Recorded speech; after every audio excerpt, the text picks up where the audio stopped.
there very briefly, Sean, because we went way over on that. The GA Club Finals, brilliant win for Crokes in the Dublin Senior Football Championship. Obviously, Shane Walsh was instrumental in that. But your thoughts maybe on the standard of club football? I think standard is probably the wrong word. Maybe the attacking quality going forward. I guess teams are so well set up and know each other so well that you end up with these games that aren't great on the eye outside of moments of brilliance from the likes of Shane Walsh and a Paul Mannion if he was playing. Yeah, I watched the Donegal game as well. Unans and Nave Connell, and to be honest, I wasn't overly impressed. It was Nave Connell they came out as winners, but they kind of sat in. It's someone made an interesting point. It's like club football is where intercounty football was pre-pandemic in terms of the way teams are set up, and that evolution we've seen in the intercounty game. Basically, that what knockout championship football brought for a couple of seasons has fed into county sides now. We're seeing a more attacking, less blanket defence style of play, but we maybe aren't seeing that in the club game and are a lot less likely to throw caution to the wind. The Donegal game, look, it's really teaching. Obviously, there was a red card. A lot of look, it's very hard for officials, but I think they probably did get that right, or get that wrong rather. I wasn't overly impressed, but it was still one of them. Like you were still watching it. Now the Dublin Senior Football County Final on Sunday, I actually watched, kind of large spells of it because, as I said, I wasn't that impressed with the first half of Liverpool City. And hard man to impress, perhaps, maybe. Yeah, well, maybe. Yeah, I was also I wanted to watch Crokes and Nafina, and I felt at times I kept switching back because I was so annoyed with some of the shooting in the Crokes Nafina game. It's particularly from Nafina in the second half. But it was quite an interesting county final because you've got the two biggest clubs on either side of the Liffey. Not in terms of prestige and history. Look, I think any members. Yeah, at the moment where they're going, what they've done at underage, where Nafeen and Kilmacud in football and hurling seem at most age groups to be in Division 1, and that's always a telltale sign really of success.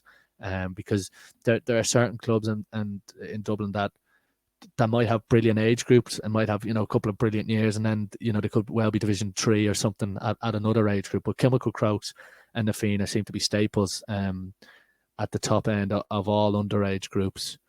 But there was a bit of booing of Shane Walsh, and there was a bit of he's one of our own, and it just felt like a real side story to it. And look, it's the essence of GA that a player might leave his county or his city or his country and go to somewhere else and play Gaelic games, and you still feel connected to your club, I'm sure.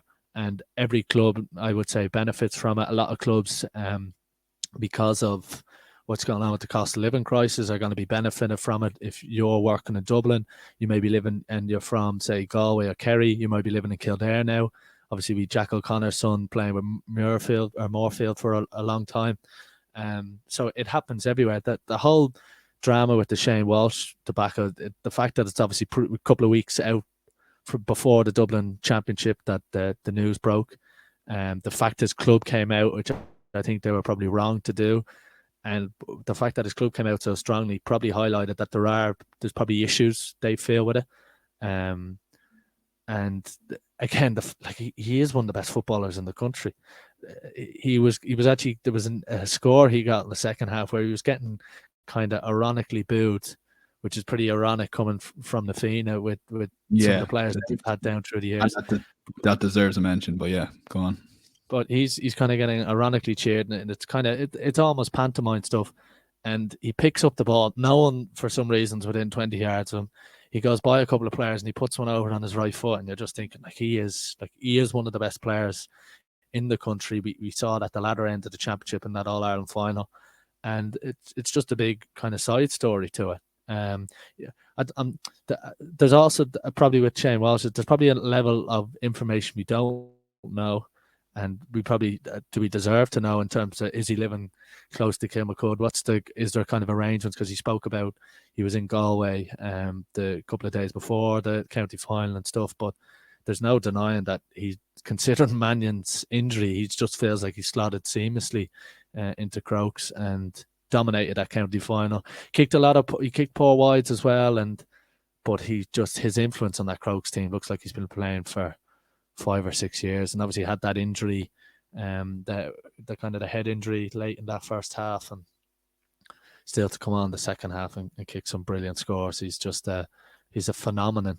I think next year is the kind of the litmus test again. Like, the reason David Clifford's held in such high regard, and Kieran Kilkenny and Conor Callaghan, is they've done it for 2 or 3 championships, and in Callaghan and Kilkenny state case, they've done it for 4 or 5 championships, and they do it year in, year out. And that'll be the next question with Walsh, if he gets elevated to that kind of elite player status, if he can do it next year and he can help Galway A win the Connacht Championship and B kick on again.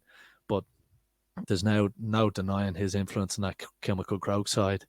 And look, there is a larger question, and it's maybe one for a podcast episode, that the Dublin club scene isn't as strong as maybe it was at the peak of the Dublin side, at the peak of the 5 in a row side. And the standard wasn't too high, but there are clubs up and coming. But there's no denying that Kilmacud and Na Fianna will be thereabouts for the next 4 or 5 years. And Ryan O'Dwyer actually said when he was doing on RT, when Kilmacud Crokes beat Bowden in the hurling semi-final, he said, he, kind of along the lines of Kilmacud Crokes will win the next 10 hurling county titles. So there's no denying their strength. But it'll be interesting, that game, the hurling final on Sunday. And Na Fianna obviously really unlucky last year in the county final. They've got Liam Rush themselves from St. Pat's of Palmerstown at centre half back. Obviously moved to Na Fianna. There was issues there with Palmerstown, I think, and not having a team and stuff like that, and he made the move to Na Fianna. So it'll be really interesting, that game as well on Sunday. Yeah, you mentioned the club size. I think Na Fianna are 3,500 members, and Kilmacud Crokes are very close to 6,000 with 140 plus teams. So it's a lot. And it's funny, like, you look at Ballyhale, and again, I turned that game on, and there was a score in that game, and it's actually the one that got clipped on Twitter, but I turned the hurling on nearly the exact moment, and me and my dad were watching it, and we were like, oh, there was it's a sequence, we might tweet it out later, but I'm sure a lot of people have seen it. And Evan Shefflin scored a point. He got in free space, but the skill from Adrian Mullen when the ball comes out of the air, touches it down, TJ Reid skill, it's just whatever about the standard of club football. The standard of club hurling is honestly through the roof, and it's a joy to watch. And now Eddie Brennan said that TJ Reid's the greatest ever. He nailed his colours to the mast, but what Ballyhale consistently do and what TJ Reid does is it is phenomenal. And that score from a small little club in County Kilkenny. And it's funny because, look, I always say, and I refer to another sports, like if you're picking a footballer you want, I always think of football as an attacking player being from South America and being quite diminutive and being like a Messi or a Carlos Tevez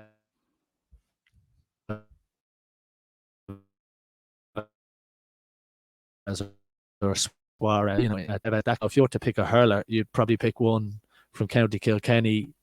Haven't seen Shefflin grow up. You'd say he'd go to St. Kieran's College and he'd wear the black and amber of Kilkenny, and like TJ Reid's skill. He took a catch as well in that game in the second half, Dan, and it is out of this world. His hang time is ridiculous. He's actually getting fouled as he's going to catch the ball, and TJ Carr like their club coverage is outstanding, and nice. give credit to RT as well. And it is, I'm actually quite enthused about overall the split season. Again, we'll get into it again, but TJ Reid catches this ball. Been telling you since day one, baby.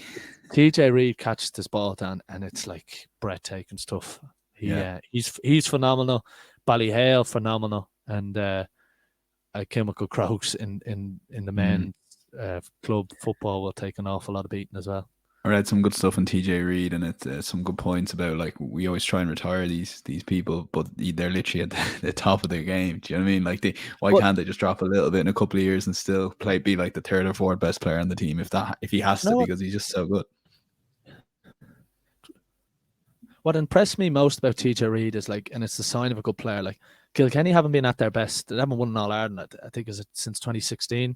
They certainly haven't been where they were under Cody, right? But his performances year on, year out, even if Kilkenny don't win a Leinster, they don't win an All Ireland, he's still one of the best hurlers in the country, and that ultimately is the sign of a top player. And look, I haven't been around too long to decide whether he's the greatest. You'd have Joe Canning, people like Henry Shefflin in that conversation. But what TJ Reid has done, I think, at the moment, he is elevating the bar, and particularly with his catching, it is phenomenal.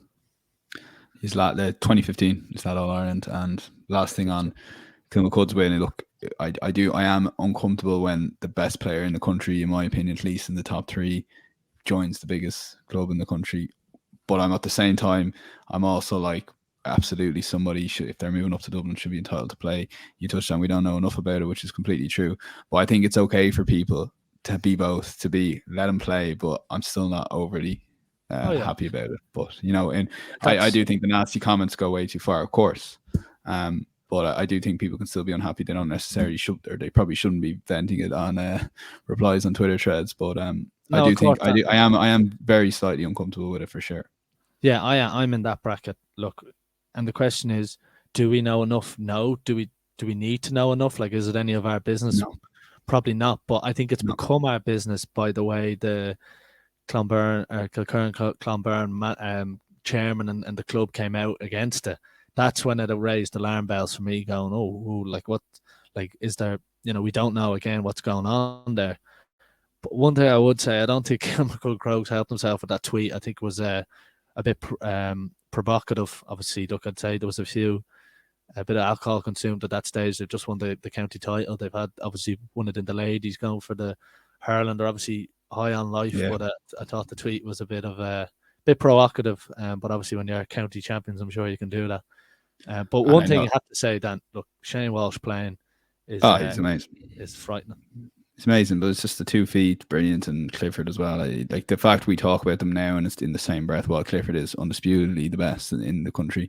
The fact he's up there, I know, not just off that performance, but in general. But I would, before you come in, I would like to point out that I know he's been integrated in the club a lot and he's done a lot of work already in the academy, and it's not just a case of getting a quick book. And my understanding is that he's been brought in. And look, when you're a young kid and looking at it from Kilmacud Crokes' side point of view, you're a young kid, you've got Shane Walsh playing in the team. It's pretty inspiring stuff. It's just, look, it's a series of unfortunate events. The way how, like, it was always going to be a big story, but like you said, the way it drip drab came out was unfortunate for all. But look, he has been integrated in the club. He has done a lot of work with the academy as well. So look, I do think that needs to be pointed out. And to go back to Clifford and Walsh, how I describe them is like David Clifford's like Haaland. It's like numbers, goal, score. Clifford can go left foot, right foot. He can jump high. He can do everything in the game. Whereas with Walsh, there's a bit more like, I'm the showman. I'm a maverick. I'm going to do dummies. I'm going to shoot on my left just because I can. And he's a bit more of that kind of, compared to him. He's a little bit more like Messi in terms of that. But obviously what Clifford has done for the last 3 or 4 years has him above him. But they are really different players, but quite similar as well. I see the old Ronaldo, the Ronaldo at Manchester United in Shane Walsh when you were talking there. Not too I see. Right foot, left foot, dancing, the odd step over, but with his little flicks, brilliant stuff.